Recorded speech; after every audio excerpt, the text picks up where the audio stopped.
Alright guys, I have one more chapter of The Wind and the Willows for you. It is chapter 8, Wayfarers All. So, meanwhile, Rat was restless, and he did not exactly know why. Summer was almost over, and the birds were beginning to fly south. Even though Rat loved his life on the river, he began to wonder, what would it be like to see those far-off places? Rat wandered through the familiar fields. How would it be to leave them behind? Feeling a little sad, he went back to the river. At least his dear old river never packed up and went away. Rat spotted a bird, a swallow to be exact, in the reeds. Soon it was joined by another, and then by a third. Rat knew they were about to fly south. What, already? He asked, strolling up to them. What's the hurry? Oh, we're not flying off yet. If that's what you mean, replied the first swallow. We're only making plans, talking over what route we're taking this year, and where we'll stop, and so on. That's half the fun. Couldn't you stay for just this year? Suggested Rat wistfully. You have no idea what good times we have here while you are far away. I tried staying 1 year, said another swallow. For a few weeks it was fine, but when it got dark and cold, I couldn't stand it. Finally, I headed south alone. It was snowing hard when I left, and it was hard flying, but I'll never forget the feeling of the hot sun on my back as I finally flew down to the warm lakes that lay so blue below me. No, I learned my lesson. I'll never do that again. Ah, yes, the call of the South, twittered the other two dreamily. Oh, do you remember? And forgetting Rat, they talked happily about their other home. Rat listened, and for the first time he was really tempted to go.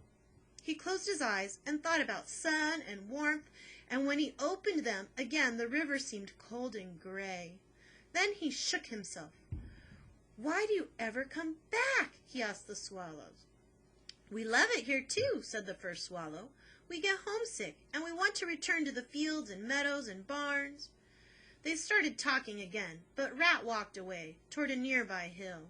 He climbed up to look out over his familiar view. Was there something else out there, somewhere else that he might love even more?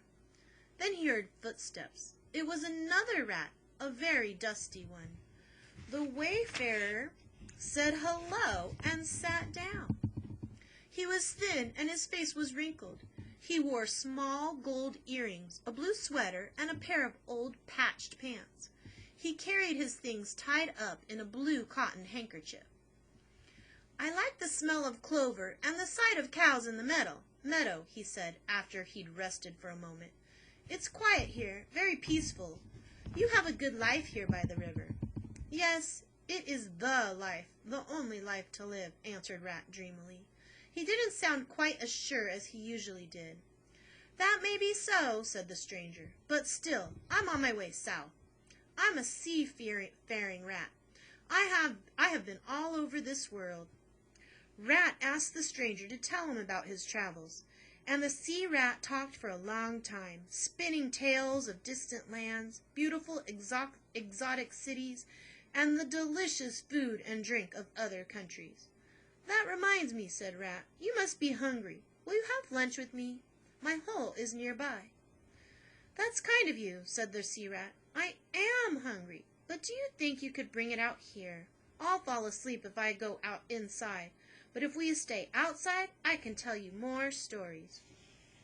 What a good idea, said Rat. And he hurried home to pack up his picnic basket with bread and sausage and other things he thought the sea rat would like.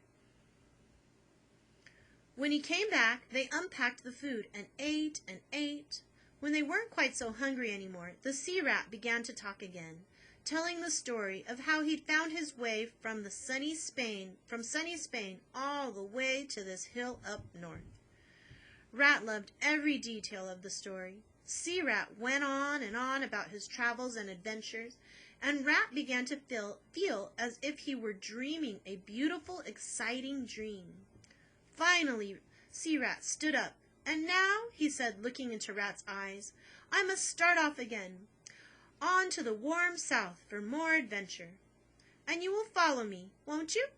Adventure is calling you. Listen and come." His voice died away, and Rat sat staring as the Sea Rat disappeared down the road. Without thinking, Rat got up and carefully packed the picnic basket. Without thinking, he went home, gathered together a few belongings, and put them in a knapsack. Like a sleepwalker, he threw the knapsack over his shoulder, chose a walking stick, and stepped outside just as Mole appeared at the door. "Where are you off to, Ratty?" asked Mole, surprised. "Going south, with the rest of them,"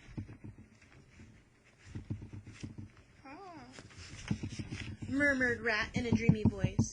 "Adventure is calling me."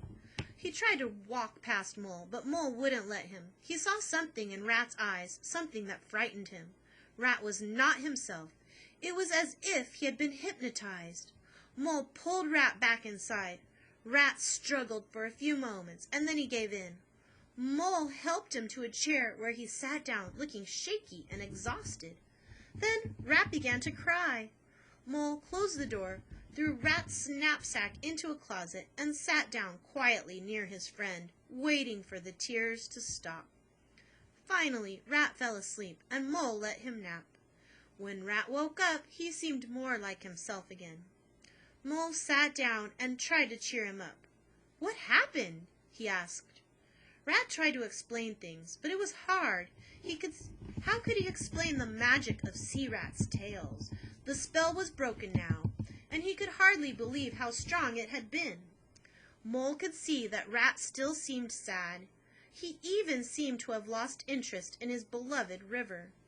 Mole began to talk about how nice it was with fall coming, how the farmers were harvesting their crops, how the apples were ripening on the trees, and how everyone was looking forward to another snug winter in their cozy homes. Soon Rat sat up and joined him. His eyes were a little brighter, and he seemed interested in his old life again. Mole slipped away for a moment and came back with a pencil and some paper. "It's been quite a while since you wrote any poetry," he said. He knew Rat would feel much better if he wrote a few lines. Rat pushed the paper away at first, but Mole left the room, and when he peeked in a little later, Rat was scribbling away. Then Mole knew for sure that Rat would be all right. His dreams of going south would stay dreams, while he stayed home on the river, where he was truly happiest. Our next chapter, we're almost finished, The Further Adventures of Toad.